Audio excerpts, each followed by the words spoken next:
The Covert Narcissist Discard, the devil is in the details. Time and time again full-blown narcs and uninformed people decide they are qualified to have an opinion, look at a narcopathic relationship and decide that the target was simply dumped, is disgruntled about it and can't let go.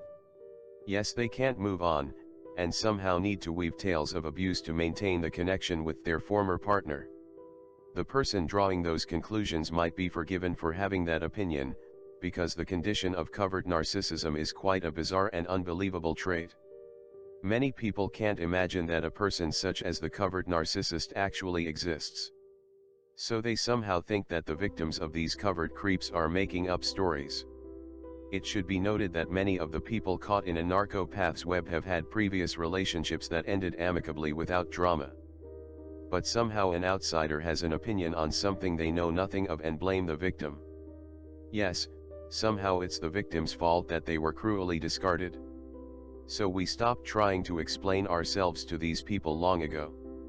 We bid these fools farewell, sure, whatever they want to think. Let them have a good day. Of course these people are in error, but wasting energy on trying to educate someone who doesn't want to learn, who wants to be proud of their own wisdom, is wasted effort. We hope these people are young and just beginning to mature. Maturity will humble them and show them that opinions are arrived at carefully, by having the facts, discerning the truth and carefully making the best judgment possible. Opinions aren't set in stone and most importantly are subject to change when better information comes along.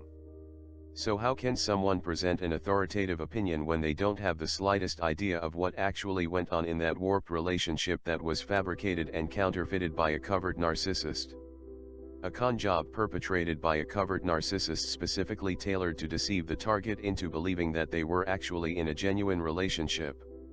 It's obvious that a prideful, arrogant, self-deluded narcopath would believe it's their own greatness, their own unique magnificence that can never be repeated in the victim's life again, that causes that previous partner to be unable to move on. The reality is something very different. The fact is that target was victimized from day one. They were used, abused, lied to, and cheated out of any genuine show of positive intention or emotion by the narcopath. Later that target was even more victimized, cheated even more intensely, cheated on, and every form of disloyalty and treachery imaginable was perpetrated upon them. Much of this went unnoticed by the target at the time. But the truth later revealed itself in a shocking way. Yes, the sick narcopath was playing games, seeing how far they could take it. Yes, that victim may have been naive and unaware of what was going on, but once that narc was done with them and decided it was time to discard, they tore off that mask and allowed the shocking reality of what was going on in that victim's life to show itself without any camouflage. So how on earth is someone who has just had their whole world, self-image, self-confidence, and very environment torn to shreds, blown up, to simply shrug their shoulders and move on? That seems ludicrous. Remember, that target invested their lifeblood and soul into that narcopath and the relationship. That person's whole future and all of their present was entirely focused on that narcopath. So why would anyone be so foolish to place all of their trust into someone with a history of questionable behavior? Well, the narc specifically wanted it that way. That narcissist accepted nothing less than full loyalty and full vulnerability. So I will give a real-life example to prove the point. Has this same thing happened to others? Yes, it has, but the details will be different and the circumstances that lead to a person making themselves vulnerable will also be distinct. The point to be made is that the narcopath purposefully makes the target devote themselves and be loyal to them. The purpose of this is to be able to manipulate and control that person. Those people who set boundaries are sometimes considered to be a challenge to the narcopath, so that narc doubles down to make sure they eventually get the upper hand. The narc needs to be in control at all costs and they will say and do anything to get another person to do their bidding. So they play their mind games. Well, the narc I was with ended the relationship 3 times. The first 2 times I told her that was okay and I thought we should make a clean break. The narc then came back and said she had changed her mind. The 3rd time she actually left, became less available while still telling me she wanted to keep the relationship. Her increasingly distant and cold-blooded demeanor told me that she was no longer interested despite the words coming out of her mouth, and I ended it after a month of obvious posturing. There were 2 months of no contact, not a word exchanged between us. I called her at the 2-month mark and asked if she was happy. I genuinely cared and hoped that she had found what apparently I couldn't offer. A future that apparently I couldn't give her. Well, her response was no, she wasn't happy and she wanted to resume the relationship. But I had discarded her according to her take. I did some soul searching and thought to myself that maybe I wasn't really loving this woman at all, since I had put up walls of protection around myself. Maybe I hadn't given this woman everything and that was why she wanted to leave. Yes, the questionable behavior of this person did make me wary, and it meant that I was prepared for anything, including her departure at any time. But maybe that was the problem, maybe I hadn't really loved her or anyone at all. So I promised her I would never say goodbye to her again. I took the step of making myself 100% vulnerable in a show of trust and commitment. Did I know that covert narcissism existed at the time? No, and in my pride and self-confidence of thinking that I was well versed in psychology and human nature, I had no idea whatsoever that I was about to get into a den with a viper in war mode.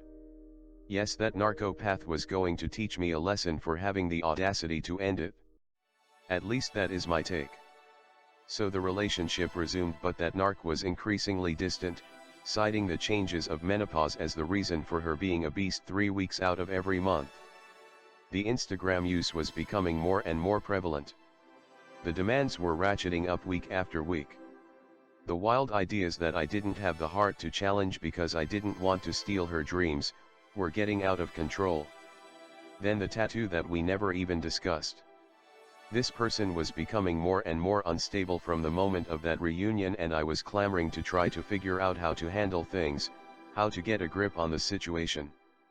The disloyalty of this person was becoming more and more obvious, while at the same time they were accusing me of being disloyal. Then the prioritization of near strangers above very important moments in our relationship. Then came the ultimatum to fire a loyal employee of 14 years, and that was enough. No, I wouldn't be doing that, and a compromise was found. I was trying to understand what was happening, and in a passionate conversation I made a firm point, and that narcopath went into what I could only characterize as a psychotic break. She became glassy-eyed and threatened to cut me with a knife. Was that episode real or an act?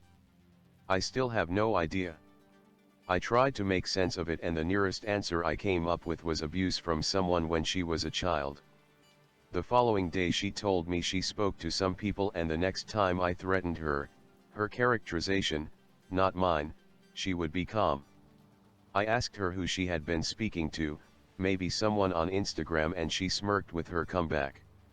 No, she implied she was getting advice from professionals.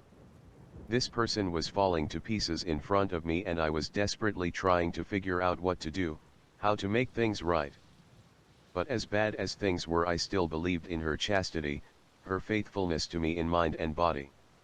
Never once did I imagine she would ever contemplate being with another man. Yes, I was clueless and confused. Then came the discard. Done in the shoddiest, cruelest, most impactful way possible.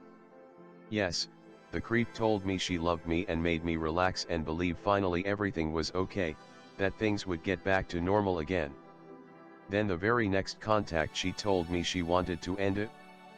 But that was far from all. The next few days she was impossible to reach, and then came the final day. The day she decided to make a play for and flirt with a man right in front of me. I was so shocked and in disbelief I walked away and took a few brief moments to cry in private, but I pulled myself together. That demon was incessant in her heartless description of how we would split up and how things would be arranged. Well, since she was concerned about aggression, I purposely kept my distance and screamed at her to stop with the plans. When was she leaving is all I wanted to know. I was still hoping to salvage the relationship, and I wanted her to know that this was as bad as things would ever get. She just kept going on about her departure. Well, after screaming at her louder and louder asking when she would leave, she finally stopped talking. Moments later, she walked out of the door. That could have been it. She had her freedom. I called her 2 days later and tried to smooth things over, but she was having none of it. Well, the impact of this situation was overwhelming and I confided the story with a friend. Apparently the story I told was so unbelievable that the friend asked the narc what really happened. The next day that narcissist is waiting in the parking lot at my place of work and bizarrely parks her car in front of mine, blocking it.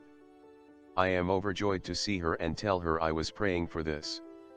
Well, she struts behind me and as we walk in the door she tells me to lock the door. She then tells me to sit down and questions me as to what exactly I said. She then marches me to the office area and begins trashing the office. She pulls a butterfly knife out of her bear claw boots and begins threatening me because I placed her daughter in danger. She tells me that the friend had threatened her and her daughter and tells me she had family that was going to be taking care of me and surveilling my every move and all of my internet activity. She tells me she is putting a lawsuit against me and will take everything that I have.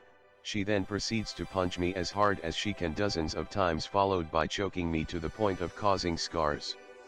I allow all of it because I believed I deserved it, that I had committed a grievous act against her. Well, after the shock of it all subsided, I realized that I had just been assaulted and called her. I told her I would be calling the police.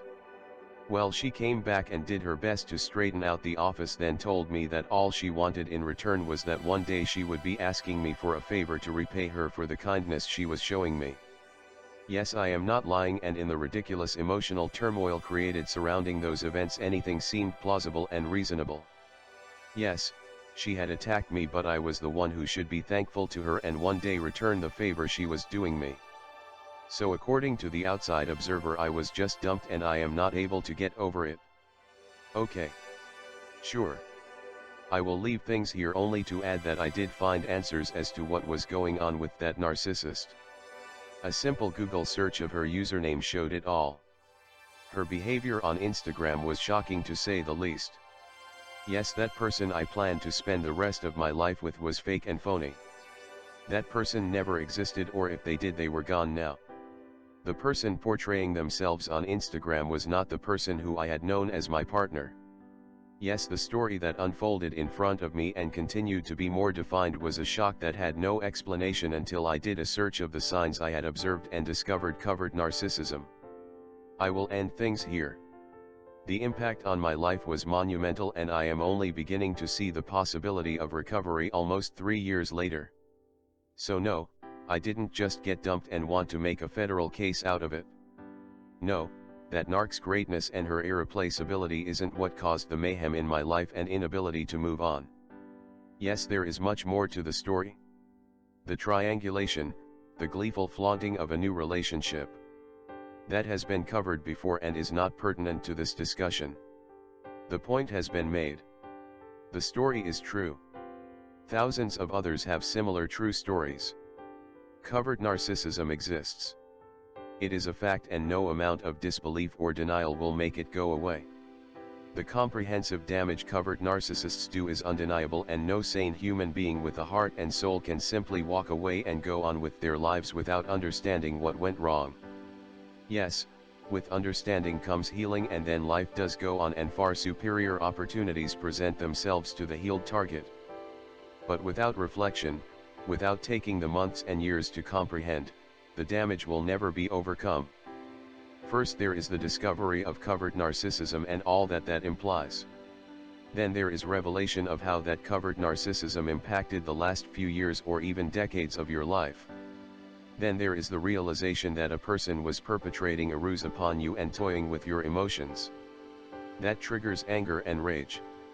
The anger and rage has to be overcome, and that takes hard work. The alternative is to become bitter and allow that abuse to linger and slowly destroy you over time. So we need to take as much time as possible to comprehend and find our way out of the morass created by that narcopath. Yes, the outside world sees dwelling on that abuse as dysfunctional, but they have not walked in our shoes. It is true that we do need to make progress day by day, week by week, month by month, but no time limit should ever be imposed on us by the uninformed. Yes, they are entitled to their opinion, because that just seems to be the norm this day and age. But maybe people should think about having less opinions and doing more studying of the facts. Thank you for watching. Comments are welcomed. Peace be with you.